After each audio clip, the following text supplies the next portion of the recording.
There's a verse in Genesis 6 that most Sunday school teachers skip past. Verse 6. And the Lord regretted that he had made man on the earth, and it grieved him to his heart. Stop, God regretted, not in a casual sense. The Hebrew word is nasham, and nasham doesn't translate cleanly into English. It means something closer to a deep interior ache, a sorrow that moves through you. Some translators soften it, the Lord was sorry. Others try, the Lord was grieved. But the Hebrew doesn't soften it. It says that the God who created the universe looked at what he'd made and felt something that can only be described as regret. I find that extraordinary, and I mean that genuinely, not as a filler phrase. The theological implications of that verse alone could fill a graduate seminar. If God is omniscient, then God knew when he made Adam and Eve what they would become. What Cain would do. What Lamech would boast about. What Genesis 6 verse 5 would say. Every intention of the thoughts of their hearts was only evil continually. So what is this regret? Scholars have argued about it for centuries. Some say it's anthropomorphic language, the ancient author describing God through human emotional categories because there's no other way to describe it. Some say it reveals a theology of divine vulnerability, a God who genuinely gambled on free will and felt the loss. Some say it's the most honest verse in the entire book. I lean toward that last reading. The text refuses to protect God from the implications of the creation. It just says it. God was grieved. God regretted. And from that grief, the flood comes. That's where this story starts. Not with the ark, not with the animals, not with Noah. It starts with God's sorrow. And it ends, as I'll show you, with a human being drunk and naked in a tent, and a curse that would be misread for centuries to justify slavery. In between, you have the strangest prologue in Genesis. The Nephilim, the sons of God, daughters of men, a verse that has been generating arguments for 2,000 years. You have a word, teba, that appears only twice in the entire Bible and connects two stories that most people never read as a pair. You have a flood narrative so similar to a Babylonian epic written 800 years earlier that it shook the Victorian world when it was discovered.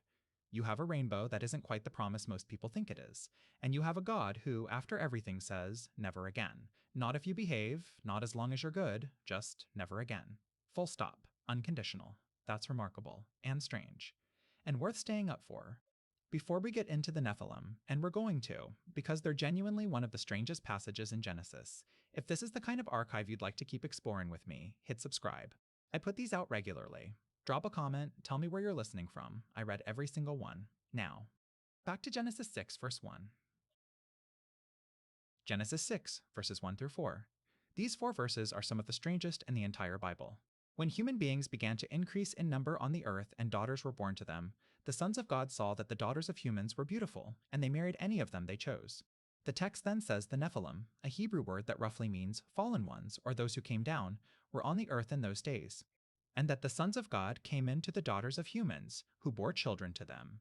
The text calls these children the mighty men who were of old, the men of renown. 4 verses, no explanation. The narrator drops this into the text and moves on. Who are the sons of God? Scholars have been arguing about this for 2,000 years, and they are still arguing. 3 main interpretations, and none of them is comfortable. The first reading, fallen angels.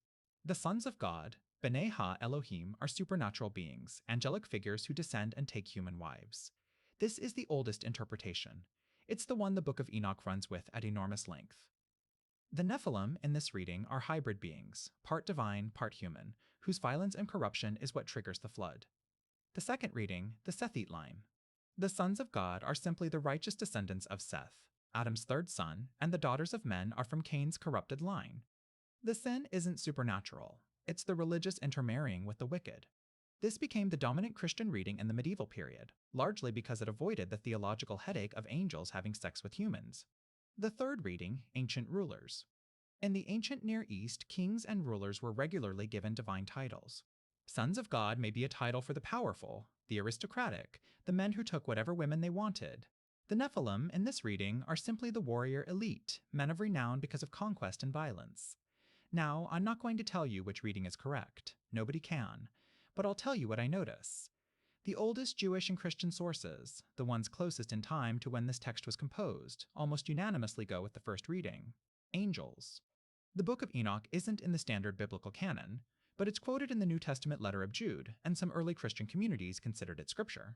It devotes enormous space to these beings. It names them, it traces their crimes, it says they taught humanity forbidden knowledge, metalworking, cosmetics, divination, astrology, and that their hybrid offspring were giants who consumed everything and then turned on each other. The Book of Enoch was lost to Western Christianity for 1,500 years. It was rediscovered in Ethiopia in the 18th century, a single complete manuscript preserved by the Ethiopian Orthodox Church, which never removed it from their canon. Think about that. The oldest interpretation of Genesis 6001 was sitting in Ethiopia the whole time. A complete manuscript. While Western scholars argued about whether this passage meant anything supernatural at all. The text in Genesis doesn't take a position. It just says the sons of God came to the daughters of men. The Nephilim were on the earth. These children became mighty men of renown. And in the very next verse, God looks at humanity and sees that every thought and every heart was only evil all the time. The connection the text draws, or refuses to draw explicitly, between these Nephilim and the total moral collapse that follows. That's the detail most people skip entirely. Remember it. It changes how the flood reads. Genesis 6, verses 5 through 12. The picture the text paints is not gradual, it's total. The Lord saw that the wickedness of man was great in the earth, and that every inclination of the thoughts of his heart was only evil all the time.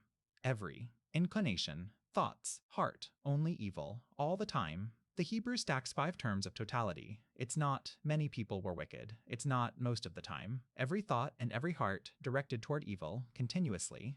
And then the verse I started with, verse 6, God's grief, God's regret, the nacham. What follows is a decision that the text describes in plain, almost clinical language. Verse 7, So the Lord said, I will blot out man whom I have created from the face of the land, man and animals and creeping things and birds of the heavens, for I am sorry that I have made them. Blot out. The Hebrew is macha, to wipe away, to obliterate, the same word used in Psalms for God wiping away sins. Here it's the reversal of creation. God is going to unmake what was made, but verse 8 is where the story pivots. But Noah found favor in the eyes of the Lord. 6 Hebrew words. That's all Noah gets as an introduction. No long genealogy of righteousness, no list of virtues. He found favor. The Hebrew is matzaken, literally, found grace. And the word for favor, ken, is the root of the name Hanan and of the word gracious. Noah found grace before God. That's the whole explanation. Verse 9 adds a bit more. Noah is described as righteous, tzaddik, and blameless in his generation. That phrase in his generation has been causing arguments ever since. Does it mean he was the best that was available, righteous by comparison, not absolutely? Or does it mean in spite of his generation, genuinely righteous despite the total corruption around him? The Talmud actually splits on this. Some rabbis praise Noah. Others suggest that if he'd lived in the time of Abraham, he'd have been unremarkable. The text doesn't settle it. It just says, in his generation, blameless. And then the global picture again. Verses 11 and 12, Now the earth was corrupt in God's sight, and the earth was filled with violence. And God saw the earth, and behold, it was corrupt, for all flesh had corrupted their way on the earth. Notice the word violence, homices in Hebrew. Physical violence, yes, but also wrongdoing, injustice, the violation of the social order. It's the same word used by the prophets centuries later when they condemn the exploitation of the poor. The earth isn't just morally compromised, it's structurally broken. The fabric of relationships between people and the land, between people and God, all of it is corrupted. God's response to this is destruction. But before destruction, the text gives you one man, 6 words, found favor. And then the instructions begin. What God tells Noah to build is not what most people think it is. The dimensions alone have been analyzed by naval engineers, and the name for it in Hebrew is one of the most quietly significant words in the entire book. Genesis 6, verses 13 through 22. God gives Noah the dimensions of the ark. 300 cubits long, 50 cubits wide, 30 cubits tall. A cubit is roughly 18 inches, the length from an adult's elbow to the tip of the middle finger. That puts the ark at approximately 450 feet long, 75 feet wide, 45 feet tall. A vessel with a displacement of roughly 43,000 tons. The gross tonnage of a mid-sized modern cargo ship. This is not a small boat. Now, naval engineers had actually run analyses on these proportions. Dr. S.W. Hung published a study in 1994 in the journal Creation Ex Nihilo Technical Journal. His team found that the ark's length-to-width ratio, 6:1, is near optimal for stability in heavy seas. A ratio of 5:1 risks excessive rolling. 7:1 and the vessel becomes vulnerable to longitudinal stress. The ancient proportions in this text happen to fall within the range modern naval architects would call seaworthy. Whether that's divine specification, ancient maritime knowledge, or both, the numbers work. That's a remarkable fact. Whatever you make of the story's historicity, the dimensions describe a viable vessel. But here's the linguistic detail I find genuinely more interesting. The Hebrew word for the ark is teva. It's not the usual Hebrew word for a ship, that's onaya. It's not the word for a boat. Teva is an unusual, archaic word, and here's the thing about it. It only appears twice in the entire Hebrew Bible. The first time is right here, in Genesis 6, Noah's Ark. The second time is in Exodus 2. A Hebrew mother places her infant son in a basket woven from papyrus reeds, sealed with pitch and tar, and sets it floating on the Nile. The word for that basket is teva. The baby is Moses. Two vessels, both sealed, both carrying a person who will be central to their world's salvation, both floating on hostile, potentially lethal water, both called teva, and between them, the entire rest of the Mosaic text. Scholars widely read this as deliberate literary architecture.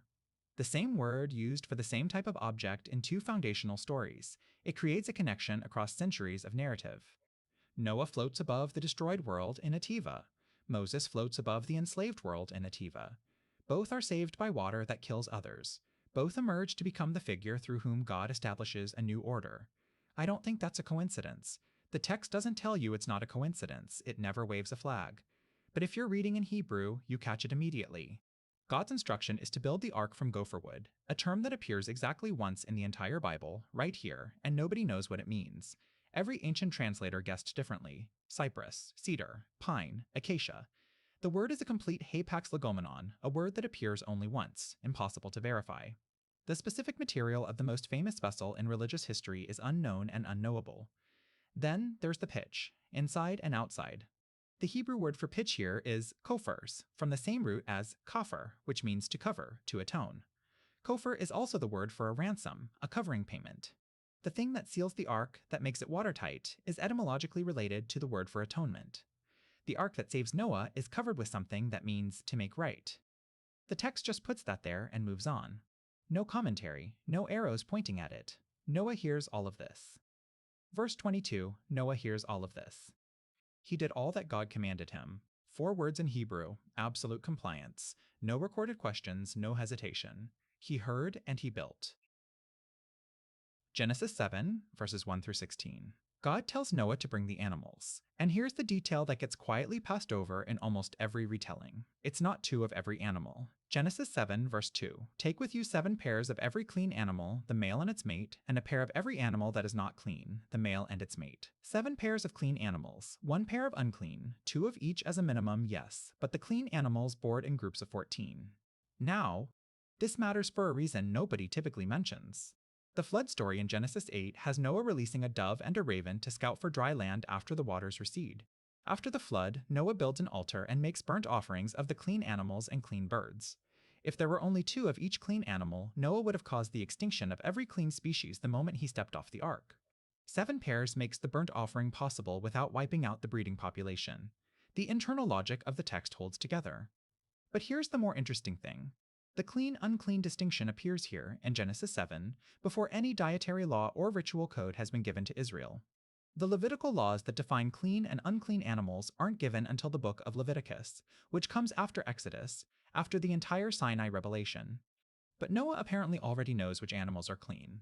Scholars have 2 main responses to this. 1, the text is using anachronism deliberately, projecting later categories back to tell the story in a way that makes sense to a later audience. 2, the clean-unclean distinction is far older than the Mosaic Law, part of a prehistoric or Near Eastern category system that Israel inherited and formalized. The text doesn't explain it. Noah knows what's clean. He boards them in the right numbers. And then the animals come. Verse 8 and 9, of clean animals, and of animals that are not clean, and of birds, and of everything that creeps on the ground, 2 and 2, male and female, went into the ark with Noah.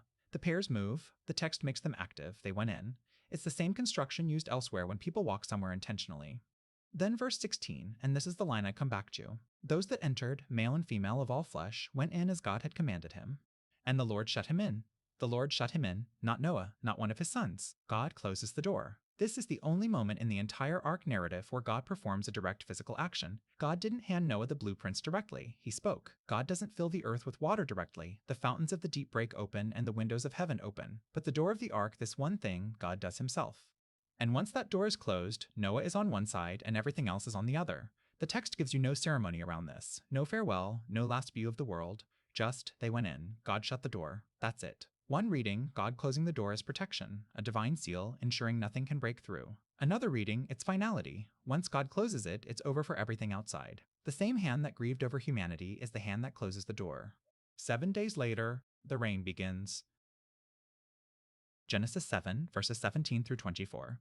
40 days and 40 nights of rain. The number 40 is worth pausing on. It's not arbitrary. In the Hebrew Bible, 40 is the number of trial, of waiting, of transformation under pressure. The Israelites wander 40 years in the desert. Moses is on Sinai 40 days. Elijah walks 40 days to reach Horeb. Jesus spends 40 days in the wilderness. The number has weight. When the text says 40, it's signaling this is the period of testing. But here's the part of the timeline that surprises most people. The 40 days is not the whole flood, it's just the rain. After the rain stops, the waters continue to rise. Genesis 7,024, the waters prevailed on the earth for 150 days. 5 months. 5 months of water covering the earth. The rain stops after 40 days, and then there's silence. 150 days of silence. The text gives you no action during this period. No one speaks. God is not described as doing anything. The ark floats. The waters hold. Everyone outside is dead. That's the part that gets me. The text describes the water covering the mountains, covering the highest mountains under the whole heaven by 15 cubits. Every living thing that moves on the earth dies. Birds, livestock, wild animals, everything that swarmed on the ground, every human being, and the text handles this in a single verse. Genesis 7,002-3. He blotted out every living thing that was on the face of the ground, man and animals and creeping things and birds of the heavens. They were blotted out from the earth. Only Noah was left and those who were with him in the ark. Notice what the text doesn't do. It doesn't describe the dying. It doesn't show you the bodies. It doesn't give you a single human face in the water, a single name, a single cry. It blots them out with the same word used for the decision to blot them out, and moves on. The horror is in the blankness, in the economy of the language. The silence after verse 23 is the silence of a world that has been emptied. For 150 days, the ark floats in that emptiness. No wind, no birds, they're dead, no shore. Just water to the horizon in every direction, and inside the ark, Noah and his family and every creature that was saved. The text doesn't tell you what that was like. It doesn't give you Noah's thoughts, his prayers, his grief, his fear. There's nothing. 150 days, and the text is silent. Then comes verse 1 of chapter 8, and it's one of the most carefully chosen verbs in the flood narrative. But before I get to that, let me tell you about an archaeologist in the British Museum in 1872. He was reading a clay tablet from the ruins of Nineveh, and he was so stunned by what he found that he stood up, stepped away from the table, and, reportedly, began undressing in the middle of the reading room. December 1872. The British Museum, London. A self-taught Assyriology scholar named George Smith is working through a collection of clay tablets excavated from the ruins of Nineveh, the ancient Assyrian capital, modern-day Iraq. The tablets had been in the museum for years. Most of them were fragments, broken, difficult to read. Smith picks up a tablet and starts translating. He's reading a portion of a long Babylonian epic, the Epic of Gilgamesh, a text scholars already knew contained a flood story. He starts reading the flood section. And what he finds is so close to Genesis that, according to contemporary accounts, he put the tablet down, stood up, and began pacing around the room in excitement. One observer reported he began pulling off his clothes. Whether that detail is true or embellished is unclear. But the discovery was genuine, and it was seismic. The Epic of Gilgamesh, tablet Thixaiant, had been sitting in the ground for 2,000 years before Napoleon's campaigns opened the Middle East to Western archaeology. It was written in cuneiform Akkadian, composed in its surviving form around 1700 BCE, drawing on even earlier Sumerian flood traditions. The Genesis flood narrative was compiled around 600 to 500 BCE, during the Babylonian exile. Jewish scribes were literally living in Babylon, surrounded by this culture. The parallels are not vague. In Gilgamesh, the hero is Utnapishtim. He's told by a god named Ea to build a boat to survive a flood that the divine assembly has decreed. He builds the boat, square in Gilgamesh, rectangular in Genesis. He loads it with his family, craftsmen, and animals. He seals it with pitch. The flood comes. When it subsides, the boat comes to rest on a mountain. Nisir in Gilgamesh, Ararat in Genesis. He releases birds to test for dry land, first a dove, then a swallow, then a swallow, then a swallow, then a swallow, then a swallow, then a raven in Gilgamesh. A raven, then a dove again in Genesis. The last bird doesn't return, signaling land. He makes sacrifices on an altar. The gods smell the aroma and gather around it.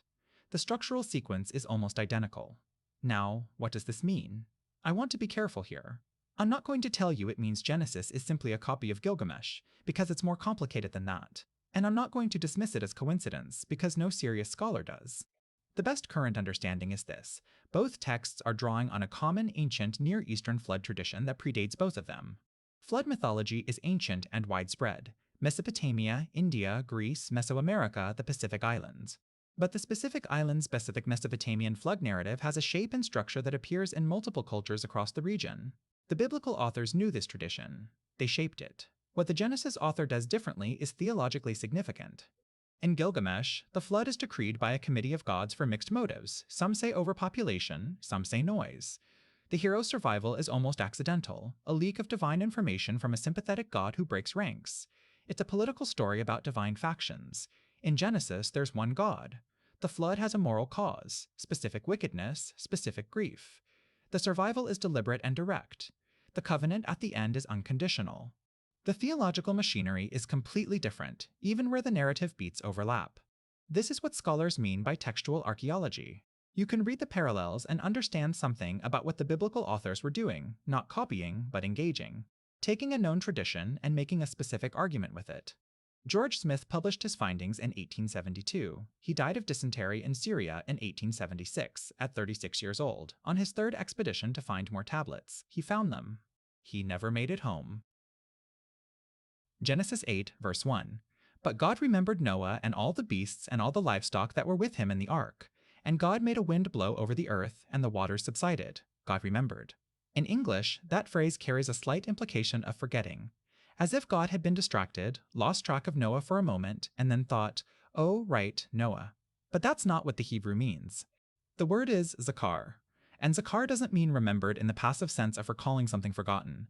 It means to take active notice of, to turn one's attention toward, to act on behalf of. In the Hebrew Bible, when God remembers someone, it always leads to action. God remembered Rachel. She became pregnant. God remembered the covenant with Abraham. The Exodus begins. God remembers is never just cognitive. It's the verb for divine re-engagement. For 150 days, the text says nothing about what God was doing. The waters prevailed. The ark floated. Silence.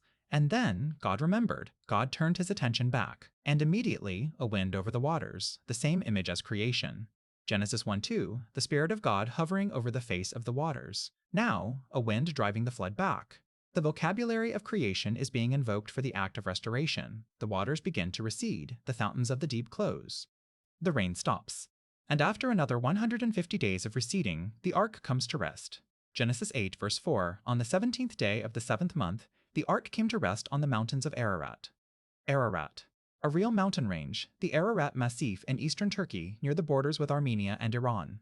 The highest peak is Greater Ararat at over 16,000 feet. The text says the mountains of Ararat too near, not the peak. People have been looking for the ark on that mountain for centuries. No confirmed discovery, but the mountain itself is there. The birds now. Noah sends a raven first in verse 7. The raven goes out. It flies back and forth. The Hebrew suggests it keeps circling until the waters dry up. It doesn't bring back news. It's just going, returning, going again. Then the dove. 3 times. The first time, she finds no resting place and comes back. The second time, verse 11, she returns with a fresh olive branch in her beak. The water has receded enough for an olive tree to be above the surface. The third time, she doesn't come back at all. Dry ground. The olive branch. This is one of the most reproduced images in Western art and international symbolism. The dove carrying a branch of peace. It comes directly from this verse. The United Nations uses this symbol. Flags use this symbol. The entire tradition traces back to one bird, one branch, Genesis 8:11. And the word fresh, the Hebrew is teref, which means freshly plucked, still alive. Not a dry dead branch, a live cutting from a living tree. After everything, the world is still alive. Noah removes the covering of the ark and looks out. Verse 13, the face of the ground was dry. The face of the ground. The same phrase used in Genesis 2 for the earth before anything grew on it. Before rivers, before trees, before people. The world has been returned to something like its beginning state. And now, what do you do with that? Genesis 8,015 through 9,017. Noah leaves the ark. First thing he does, builds an altar and makes burnt offerings of every clean animal and every clean bird. All of them. The text says of every clean animal and every clean bird. That's why he needed 7 pairs, so that burning some doesn't end a species, and God smells the aroma. Genesis 8,002:1. This is remarkable language in a canonical text. God smells the sacrifice and is pleased by it. The Hebrew is reach nahoa, a soothing, calming aroma. The same phrase appears throughout Leviticus when describing acceptable sacrifices. The aroma reaches God, and God makes a decision. Verse 21, The Lord said in his heart, I will never again curse the ground because of man, for the intention of man's heart is evil from his youth. Neither will I ever again strike down every living creature as I have done. Pause here. God gives two reasons for the flood in chapter 6, the total corruption of humanity's hearts and the violence filling the earth. Now, coming out of the flood, God restates the first reason, man's heart is evil from his youth, and uses it as the reason not to destroy again. The same diagnosis, opposite conclusion. I find that theologically stunning. The flood didn't fix the underlying problem. God explicitly acknowledges that. Human hearts are still inclined toward evil. The flood didn't change that, and God's response is, therefore, no more floods. Not now, I'll destroy every time it gets this bad. The opposite. Chapter 9, the covenant. God blesses Noah and his sons, gives them the same blessing as Adam, be fruitful and multiply, fill the earth. Then adds something new, a fear of humans will fall on every animal. Humans may now eat meat, which was not in the original creation mandate. The world after the flood is different from the world before. More violent, more fearful, more carnivorous. And then the sign, the rainbow. Genesis 9:13. I have set my bow in the cloud, and it shall be a sign of the covenant between me and the earth. The Hebrew word is keshet. It means a bow, specifically a warrior's bow, an archer's bow, the weapon. What God sets in the cloud is a bow, a weapon of war, pointed upward, away from the earth. Some scholars read this as a deliberate image, God laying down the weapon of judgment. The bow is in the sky, pointing away, as if God has aimed it at the heavens rather than at humanity. Now, the condition of this covenant, or rather, the absence of one. In Abraham's covenant, God asks for circumcision. In the Sinai covenant, God asks for the law. In David's covenant, it's a dynasty in exchange for a temple. Every major covenant in the Hebrew Bible has terms, except this one. Genesis 9:11, I establish my covenant with you. Never again shall all flesh be cut off by the waters of a flood. Never again shall there be a flood to destroy the earth. No conditions. God doesn't say as long as you behave. He doesn't say provided that. He just says never again. The covenant is unilateral. God binds only himself. And then, the rainbow is not primarily for humanity. Read verse 16 carefully. When the bow is in the clouds, I will see it and remember the everlasting covenant between God and every living creature. It's a reminder for God, not just a sign for us. God sets a reminder in the sky so that when God sees the bow, he will remember the covenant. This goes back to Zachar. God uses a visible sign to remember. The rainbow is God's own reminder not to do this again. That is not the children's story version. Genesis 9, verses 18 through 27. Noah plants a vineyard. He makes wine from it. He drinks the wine. He drinks too much. And he's found naked in his tent. His son Ham sees him. The text says Ham saw the nakedness of his fathers and went to tell his brothers outside. His brothers Shem and Japheth take a garment, walk in backward so they don't see their father, and cover him. Noah wakes up. He finds out what Ham did, and then comes the curse. Verse 25, cursed be Canaan. A servant of servants shall he be to his brothers, not Ham. Canaan. Ham was the one who saw. Ham was the one who went and told his brothers.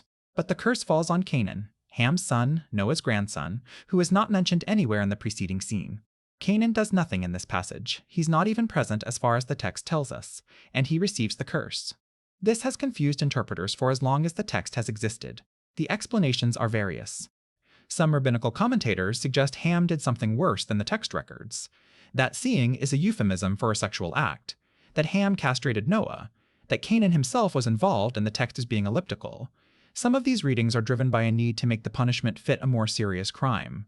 Other scholars read it as entirely political. The curse of Canaan is less about what happened in Noah's tent and more about a later political reality. Israel's conquest of Canaan, justified retrospectively by a curse embedded in a founding ancestor's story. This is called an etiologies, a story that explains a later condition by tracing it back to an original cause. Why are the Canaanites subject to Israel? Because of this. Both readings may be right at the same time. Ancient texts can do that. But here's the piece of history that has to be named. This passage was used, explicitly, systematically, for centuries, to justify the enslavement of African people. The argument went, Ham is the ancestor of African peoples, Canaan is the ancestor of the Canaanites. The curse applies to Ham's line broadly, therefore slavery is divinely sanctioned. Every part of that argument is wrong. Ham is not specifically the ancestor of Africans in the text. His descendants include a range of peoples across the ancient Near East and Africa. The curse falls on Canaan, not Ham, and no ancient Jewish, early Christian, or early Islamic commentary reads this passage as a justification for race-based slavery. That reading was developed in early modern Europe and colonial America. It was a 16th and 17th century invention. The people perpetuating it knew they were stretching the text. Some of them said so in private correspondence. The text says, Noah got drunk. Ham saw his father naked. Shem and Japheth covered him. Noah cursed Canaan. Shem and Japheth covered him. That's what it says. The rest was added by people who needed the Bible to say something it doesn't. What the passage does do, what it actually says, is complete a portrait of Noah that the children's book version omits entirely. The man who survived the flood, who built the altar, who received the unconditional covenant, who planted a vineyard and got drunk in his tent. The hero of the story ends it face down and naked. The text doesn't condemn him for it. It doesn't praise him for it. It just includes it, the way life includes things like that.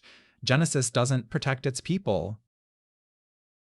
Stand back from the whole story. Genesis 1, God creates. Everything is good, very good. The world is ordered, beautiful, blessed. Genesis 3, corruption enters. The first disobedience. Expulsion from the garden. Genesis 4, the first murder. Cain kills Abel. Cain's line builds civilization. Lamech boasts about killing. The violence escalates. Genesis 6, total corruption. Every inclination of every heart, only evil, all the time. God grieves. God decides to unmake what he made, while in the evil, all the time. God grieves. God decides to unmake what he made.